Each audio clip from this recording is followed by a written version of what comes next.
L'idée, c'est de vous proposer une série de séquences en paroles et en images pour faire le bilan de mes années de direction à la Comédie de Béthune. De faire une pause sur les belles choses. Mais dans ma mémoire, il y a tellement de monde, tellement d'instants, je ne peux pas citer chaque personne. Il faut que je fasse des choix. En tout cas, je tiens à associer toutes celles et tous ceux qui ont participé, quelle qu'en soit la manière, à ces années à la Comédie de Béthune. Épisode 6.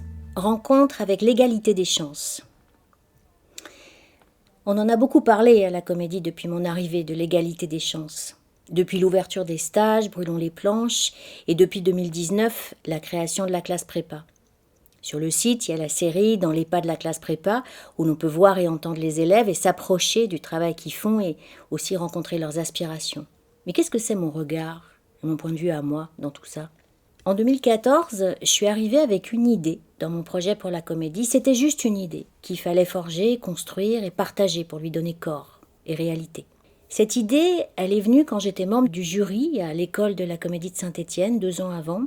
Il y avait un jeune homme d'origine maghrébine qui passait Ruy Blas de Victor Hugo et qui n'était pas prêt du tout pour les attendus du concours. Parce que dans ce cadre-là, il n'y a pas que les qualités qu'on évalue, le talent, la présence, l'inspiration, le sens de l'écoute. Il y a aussi le travail de préparation qui, déjà en soi, constitue un critère d'égalité entre les candidats. Ils doivent préparer plusieurs scènes de théâtre, un monologue parfois, ça dépend des écoles, des scènes dialoguées et un parcours libre pour se raconter eux.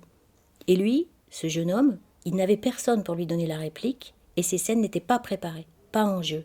Mais pourquoi ? Parce qu'il ne savait pas. Parce qu'il n'avait pas les moyens, ni financiers peut-être, ni culturels sûrement, de se préparer en allant dans un cours. Et je me suis dit, mais ça va pas.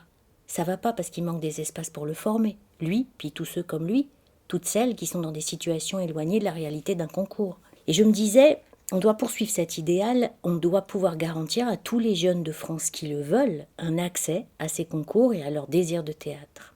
Donc, arrivé à Béthune, j'observe, je pose des questions, je rencontre des gens. Il n'y avait pas de cursus d'enseignement du théâtre. Il fallait aller à Arras ou à Lille.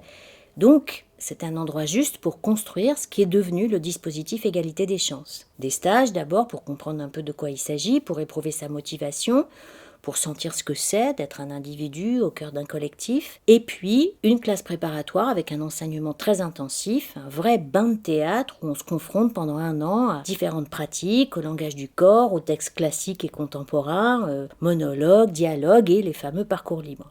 En fait, l'idée, c'est de rencontrer le réel et d'y confronter son désir de théâtre, de voir si ça tient, si c'est vraiment ça qu'on veut faire. Dans un CDN comme la Comédie, on peut aussi y voir des spectacles, on peut aussi y découvrir tous les métiers du spectacle, et ça, c'est une différence de taille avec une école qui est toute seule. Parce que dans un théâtre, ça veut dire que votre désir de théâtre peut s'affiner, peut revêtir d'autres formes et peut s'orienter, le cas échéant, vers d'autres métiers que celui de comédien ou comédienne. Pour nous, les metteurs en scène, les directeurs, directrices, les artistes, les équipes du théâtre public, l'idée qu'une distribution de spectacles doit pouvoir être composée de comédiens et de comédiennes de tous les horizons culturels et sociaux, cette idée-là, elle est essentielle. Parce que je ne vois pas comment on peut parler d'un idéal du théâtre public accessible à tous si on ne travaille pas cette question de la représentation de tous et de toutes sur un plateau. Aujourd'hui, je regarde le chemin parcouru et la réalité de cette école que nous avons créée. Je me demande quels ont été les freins, les obstacles, quels sont-ils aujourd'hui concernant la volonté politique, parce qu'il a fallu rassembler, convaincre, persuader et que le politique s'y retrouve, c'est le jeu dans un centre dramatique. Que le politique dise « Ah, c'est bien ce projet d'école qui donne l'accès au théâtre à des jeunes de toute la région ». Il y a un espace de travail qui s'est ouvert dont en fait j'avais pas vraiment idée. C'est un espace de travail plein de joie. On y met en œuvre l'émulation collective et ça c'est une base du travail théâtral. Je te vois faire et j'ai envie de faire comme toi. Ou alors je te montre comme moi j'aurais envie de le faire, avec l'exigence, avec l'envie de se dépasser, de faire ce qu'on n'a jamais fait et ce qu'on pense a priori qu'on ne sait pas faire. Découvrir, expérimenter, c'est tout ça l'école. La phrase de Vitesse qui est écrite dans les murs du studio, c'est « L'école est un théâtre d'exercice dont les réalisations sont toujours et doivent rester idéales. En ce sens, elle est le plus beau théâtre du monde. » Cette rencontre avec les élèves, elle est très inspirante pour moi. Le dialogue avec eux, avec leurs préoccupations, sur comment ils voient l'avenir, comment ils ont envie de faire du théâtre et quelle place il tient dans leur vie, j'adore ça, ça me booste, ça me donne envie de partager beaucoup de choses avec eux. de ce que je sais et que j'ai envie de confronter à leur regard pour qu'ils en fassent ce qui sera leur vie de théâtre qui sera forcément différente de la mienne. Enseigner, j'adore ça. Et c'est l'enseignement que j'ai envie de développer maintenant. Et oui, maintenant, au terme de cette non-saison 2020-2021, où nous avons veillé ensemble à maintenir nos liens dans l'esprit du service public qu'incarne la Comédie de Béthune, je vais quitter cette belle maison.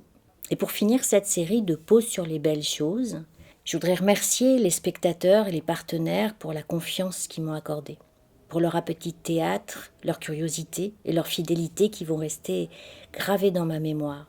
Je leur dois des années passionnantes de ma vie d'artiste, qui m'auront fait grandir en me donnant cette possibilité de rendre réelle cette idée toute simple du partage entre artistes et spectateurs.